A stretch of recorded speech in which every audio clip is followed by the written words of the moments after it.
All right, good morning. Welcome to the episode of Breakfast Analysis. Today we are going to be talking about some interesting trends in the map bans for teams. Most teams have, a pool of maps, maybe 3 to 4 maps, maybe 5 that they're kind of neutral on. They'll play, but they don't love.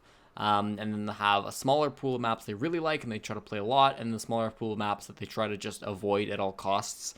So today we're going to be kind of breaking down the teams in the NAL, of course, in the US division, and talking about which maps are which. Before we jump into that, why might people care about this one? There's 2 reasons to care about a team's map pool. The first one is if you're a coach in the league and you need to know what you want to ban against your opponents. You need to figure out what they're comfortable on, what they like, what they dislike. You can read into these. Chances are you're not a coach for a US division team, or if you are a coach, you probably already have a pretty good idea of how to ban maps, so you probably don't need me for that. So this video is primarily going to be, focusing on the other reason why you might want to look into a team's map pool. And that's a viewer's perspective. I think knowing a team's map pool can really get you excited and get you prepared when the map pool comes up, and right before the best of 3, sort of give you an idea of what to expect.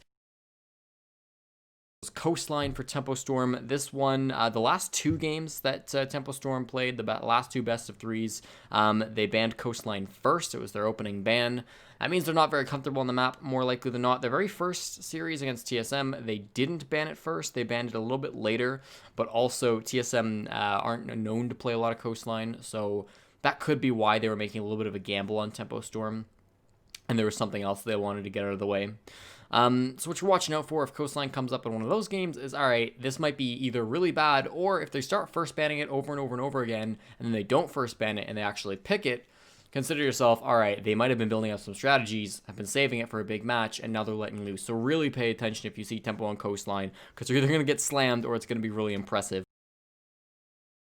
Space Station Gaming, the big thing for SSG is Clubhouse. If you're going against Space Station Gaming, you should always expect them to pick Clubhouse first. Unless it's first banned against them, like Oxygen did, they've always picked Clubhouse as their map pick. If it's open to them, they typically like to pick this map. So if you see Space Station on Clubhouse, know they're going to be comfortable. Obviously, they lost it for the first time in almost a year last week when they played against Disrupt on it. That was another 8-7, so a nail-biter there. I wonder if we'll see, after that loss, Space Station Gaming start to reconsider the map and maybe not pick it every single time it's available, or if they'll, they'll keep going at it, because that was a very close game, and they're clearly still very confident and arguably the best team in the world on that map. So it wouldn't surprise me if they just kept on picking it all the time. But other than that, it's like Space Station Gaming don't have a lot of patterns. So for me, that speaks a lot to Space Station Gaming's map pool being more directed towards their opponents rather than focused inwards on themselves. I am imagining Space Station Gaming do a lot of prep work on their opponents and figuring out which maps are good, which maps are not. Partly just looking at previous match results and previous maps bans from the other team, but also looking at, when they scrim them last, what they can gain from that type of information. So basically, what came from SSG is that they like Clubhouse, which is maybe not anything that people didn't know already. And then Oregon has always been first banned against United. So it's possible their only good map is Oregon, and teams have already figured that out. And so they're just constantly saying, all right, they can only play Oregon. Let's first ban Oregon against United. This is another one where you really, if you're watching in the United game and you see Oregon's in the 3-map rotation, definitely watch out for that matchup, because that could be where you see some upsets happen. If you need to make some bets and you see Oregon in the map pool, watch out for it, because everybody seems to be banning it against United. And I think that there might be some surprises there for EU. So if the players know something we don't, that could be a shocker if United managed to pull it out. We've got Coastline. Both Space Station and TSM chose to ban it really, really early. Disrupt Gaming did ban it as well, however they banned it later. You can go back to previous seasons of Pro League and the Invitational, and a lot of people have been banning Coastline against Oxygen, but this is one of the key, really surprising and shocking ones to me, is that they haven't played on Coastline since Tokoname, when they played it in the semifinals. I believe it was semifinals, might have been quarterfinals against NIP, right? And NIP was super, they were losing. They were missing 2 of their players, right? They had to play with Spaniards instead, if I recall correctly. So, they haven't played this map in a hot minute. That was November last time they played this map, and still teams are constantly banning it against Auction Esports. So either Auction are destroying on scrims on Coastline, or teams just don't like it for another reason. I mean, it has to be scrims, right? Maybe it's really historical results, but I would guess that teams wouldn't put that much stock in a map like that, or in bans like that for Auction. I would imagine that if you see a map ban so much against an opponent when they haven't played it so much, it has to be scrim results. But that's an interesting one. If we see Coastline slip through the bans and Auction have the chance to pick it, and especially against a good opponent, right? Because they didn't pick it when they had the chance against Disrupt.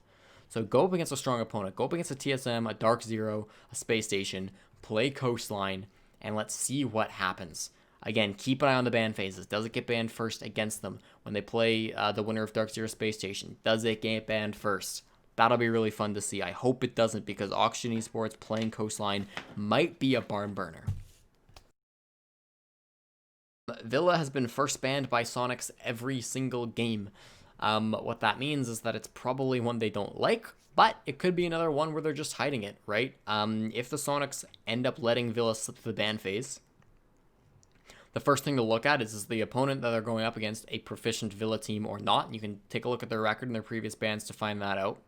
And if they are at least a decent Villa team, do they pick Villa? If they don't pick Villa, do Sonics pick Villa? And if Sonics pick Villa, that's a problem, because Sonics are probably like saving a bunch of strats up on that map. If they choose to unleash it in a really important game, that could be a major upset waiting to happen. The Sonics have shown a lot of promise in the past, particularly with their roster moves. It could also just be they felt it was too complicated to play with Lags and J90.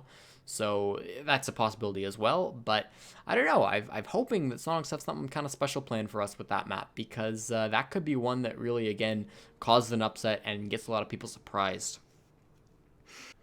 So those have basically been the maps that I want to talk about for those teams. Yeah, I hope you found some stuff in here interesting. Obviously, there's a lot that goes into map bans. I think more than most people realize.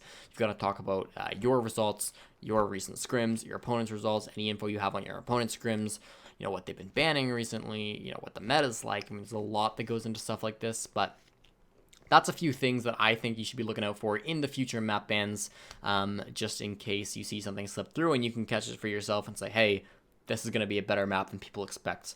So hopefully that's what you'll end up doing, and hopefully you found this interesting. My name's been Jesse J. Chick. If you like this video, go ahead and give it a like and subscribe to the channel as well. Making videos about every week. Hopefully I can stick to that more or less.